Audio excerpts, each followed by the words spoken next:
They were young, too young to even drive, vote, or buy alcohol, but each one stood before a judge, facing the rest of their lives behind bars. Some cried, some begged for forgiveness, and some showed no emotion at all. From jealous lovers to school friends turned killers, to teens who destroyed everything in a single moment of rage. These are teenagers who reacted to life sentences in ways you won't forget. This is Aiden Fucci, just 14 years old when he became one of Florida's youngest convicted killers. A middle school kid, not a hardened criminal. But one night in May 2021, he made a choice that would destroy two families forever. That evening, Aiden left home with his classmate Tristyn Bailey, a bright 13-year-old cheerleader known for her energy and kindness. They were seen walking together through their quiet neighborhood around midnight. Cameras captured them laughing, just two teenagers out late. But less than 2 hours later, another camera caught Aiden running alone, drenched in sweat, holding his shoes in his hands. The next day, Tristyn's body was found in the woods, stabbed 114 times. 49 of those wounds were defensive. It wasn't a quick or sudden act. She fought, desperately, for her life. And investigators later said that the sheer brutality showed rage, not impulse. When officers brought Aiden in, he seemed unfazed. He sat in the back of the patrol car, snapping a selfie for Snapchat with the caption, "Hey guys, anyone seen Tristyn lately?" It was that chilling mix of arrogance and detachment that horrified the public. Even his own mother was caught on surveillance later trying to wash his bloodstained jeans, attempting to hide evidence. Something that later led to her arrest for tampering. Inside the interrogation room, Aiden joked, leaned back in his chair, and played dumb. His mother whispered, her voice shaking, "Aiden, this is serious. This is your whole life." But Aiden's life had already changed forever. When police found the knife hidden in a nearby pond, the case was over. DNA on the weapon matched both Aiden and Tristyn. 2 years later, at just 16, Aiden Fucci stood in a St. Johns County courtroom. The once smirking teenager was now silent, older, thinner, emotionless. He pled guilty to first-degree murder. As the judge read the sentence, you could hear a pin drop. "Having entered a plea of guilty to the crime of first-degree murder, I hereby sentence you to life in prison, with the possibility of review after 25 years. Tristyn's family sat only a few feet away. Her mother wept. Her father clenched his jaw. In a trembling voice, her sister said, "You took someone who gave light to everyone she met. You don't get to take another breath of free air." But Aiden didn't react. No tears, no emotion, just a blank stare. The same emptiness he had the night of the murder. And as the courtroom emptied, the camera caught a single image of Aiden looking straight ahead, like he was still trying to understand what life in prison really meant. But Aiden wasn't the only teenager whose emotions turned deadly. Because in another quiet American town, two best friends were plotting something even more disturbing. A plan to kill their own classmate. Not out of rage, but out of boredom. Rachel Schoaf and Shirilla Eddy. Just for fun. They weren't enemies, they weren't rivals. They were best friends, and yet one summer night in West Virginia, two teenage girls decided to turn a friendship into something monstrous. Meet Rachel Schoaf and Shirilla Eddy. Both 16 years old, both popular, outgoing, and inseparable from their third friend, Skylar Neese. The three were known around school as the trio, always laughing, always together. But underneath the smiles, something was breaking apart. By mid-2012, the friendship had started to sour. Petty fights, jealousy, and secrets began to grow between them. And soon, Rachel and Shirilla decided they didn't want Skylar around anymore. Not to ignore her, not to distance themselves, to kill her. One July night, they told Skylar to sneak out for a late-night drive. She thought it was just three friends hanging out, maybe smoking, maybe talking. But they had a plan. They'd brought kitchen knives hidden in their clothes. When they reached a dark stretch of road near the Pennsylvania border, they pulled over. They laughed, chatted, then, as planned, counted to 3. And on 3, they stabbed Skylar, over and over. According to court records, Skylar's last words were, "Why?" But neither of them answered. They dragged her body into the woods and covered it with dirt and branches, before driving home, pretending nothing had happened. For months, they smiled through school, posting tweets about missing their best friend, but detectives weren't buying it. When Rachel finally broke down and confessed, she led police straight to Skylar's remains. Her voice cracked as she admitted the motive. "We just didn't like her anymore." In 2014, both girls faced the judge, not as teenagers, but as murderers. Rachel Schoaf, who confessed, took a plea deal and was sentenced to 30 years in prison, with a chance of parole after 10 years. Shirilla Eddie, who showed no remorse, was sentenced to life in prison, with the possibility of parole after 15 years. Willard Miller and Jeremy Goodale, the teacher. They couldn't forgive from West Virginia. We moved to Fairfield, Iowa, where two high school boys turned an ordinary classroom grudge into a brutal murder. Willard Miller and Jeremy Goodale were both just 16 years old when they decided to kill their Spanish teacher, Nohema Graber, a beloved educator known for her kindness and patience. But one bad grade, one mark on paper, was enough to turn respect into rage. On November 2nd, 2021, Nohema Graber followed her usual afternoon routine, a peaceful walk through Chautauqua Park. She had no idea two of her students were waiting in the shadows. Prosecutors say Miller lured her there under false pretenses. Then together the boys attacked, striking her repeatedly with a baseball bat before dragging her into the woods and covering her body with a tarp and wheelbarrow.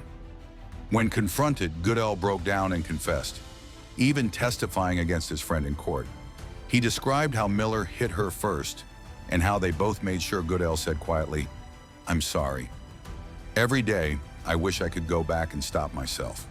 The judge, unmoved, sentenced Jeremy Goodale to life in prison with the possibility of parole after 25 years. For Willard Miller, the sentence was even harsher. Life with parole after 35 years. As Miller stood before the court, he begged for forgiveness. "I don't want to be institutionalized. I want to become something better." But Judge Sean Shower's final words echoed through the courtroom. "You took a life, a woman who dedicated hers to teaching. There's no grade you can earn that will ever undo what you've done." Two teenage boys, once honor students, now serving life behind bars. And as the courtroom emptied, one question lingered. If a teacher isn't safe from her students, who is? Next, we moved to a case that shocked an entire community. A teenage girl who turned her own car into a murder weapon. Mackenzie Shirilla. The teen who turned love into murder. It was supposed to be love. Two teenagers driving together on a summer night. But what started as romance ended in one of the most chilling cases of teen rage America has ever seen. This is the story of Mackenzie Shirilla, a 17-year-old girl from Strongsville, Ohio, now known as the Smiling Teen Killer. In July 2022, at around 5:30 in the morning, a black Toyota Camry was captured on surveillance footage speeding down Alameda Drive. Moments later, it slammed, head first, into a brick wall at over 100 miles per hour. The crash was so violent, the car folded in half. Inside were three teens: Mackenzie Shirilla, the driver; Dominic Russo, her 20-year-old boyfriend; Davin Flanagan, a close friend. Dominic and Davin died instantly. Mackenzie survived, barely. At first, it looked like a terrible accident, a young driver losing control. But as investigators began piecing together the timeline, they realized something was very wrong. The security footage told a different story. The car didn't drift off the road. It didn't lose control. It made a smooth left turn, aligned perfectly with the warehouse road, then accelerated, fast, faster, until it hit the building without ever braking once. And just like that, everything changed. Detectives recovered Snapchat messages and videos showing Mackenzie arguing with Dominic in the days before the crash. Friends told police the couple had been fighting, that Dominic wanted to end the relationship, and Mackenzie was furious.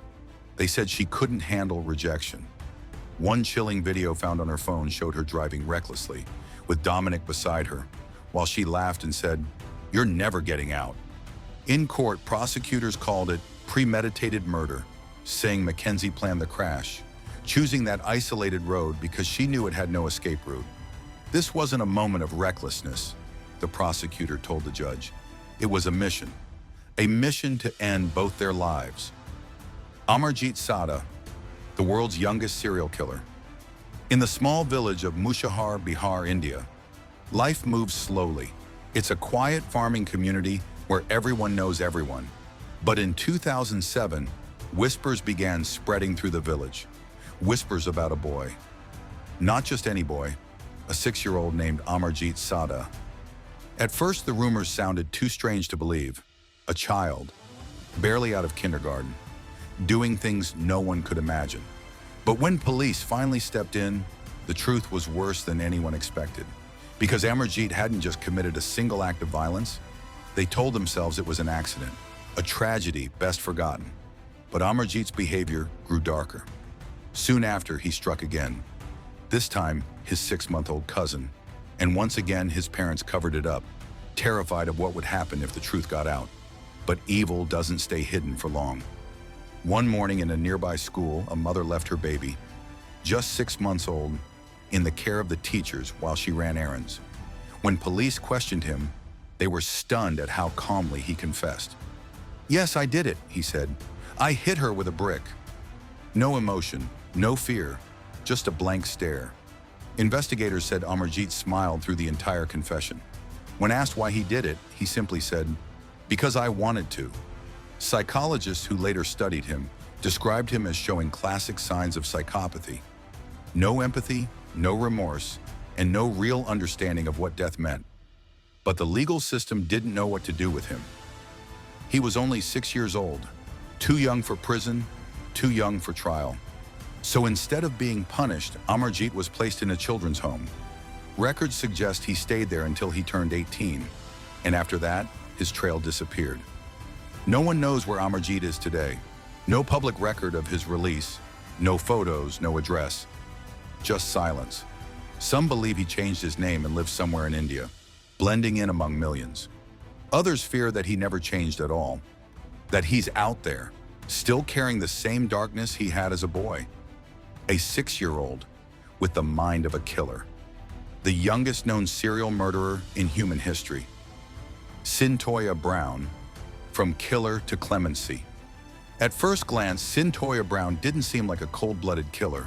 She was only 16 years old, quiet, withdrawn, but carrying years of pain no one could see. What made her story different from the others wasn't just what she did, but why she did it. It was 2004 in Nashville, Tennessee. Cyntoia was living a life no teenager should, trapped in a world of abuse, exploitation, and violence. She had been taken in by an older man who trafficked her for money and threatened her constantly. One night, she was picked up by a 43-year-old man named Johnny Allen, who took her to his home. Hours later, Johnny was found dead, shot in the back of the head while lying in bed. Cyntoia fled the scene in his pickup truck, taking his wallet and 2 guns. She was soon arrested and charged as an adult for first-degree murder. Prosecutors painted her as a ruthless killer who murdered a man for money, but Cyntoia insisted she acted in self-defense, terrified that he would harm her, just like so many men before him. During her trial, she looked emotionless, not cold, just empty. Years of trauma had stripped away everything human in her expression, and when the verdict came down, she barely reacted. Guilty of first-degree murder. The sentence? Life in prison, no parole for at least 51 years. But that wasn't the end. Years later, her story caught national attention after a documentary titled Me Facing Life. Cyntoia's story went viral. People across the US began questioning how a teenager, a victim of human trafficking, could be sentenced like a hardened adult. Celebrities like Kim Kardashian, Rihanna, and LeBron James joined the campaign calling for her release. After nearly 15 years behind bars, Tennessee Governor Bill Haslam granted clemency, citing her transformation and rehabilitation. In 2019, Cyntoia walked out of prison a free woman at 31 years old, educated, reformed, and determined to make a difference. Now she travels the country speaking to young girls about resilience, self-worth, and survival. Her case remains a haunting example of how blurred the line can be between victim and perpetrator, between justice and mercy. They were young, too young to even drive, vote, or buy alcohol, but each one stood before a judge, facing the rest of their lives behind bars. Some cried, some begged for forgiveness, and some showed no emotion at all. From jealous lovers to school friends turned killers, to teens who destroyed everything in a single moment of rage. These are teenagers who reacted to life sentences in ways you won't forget.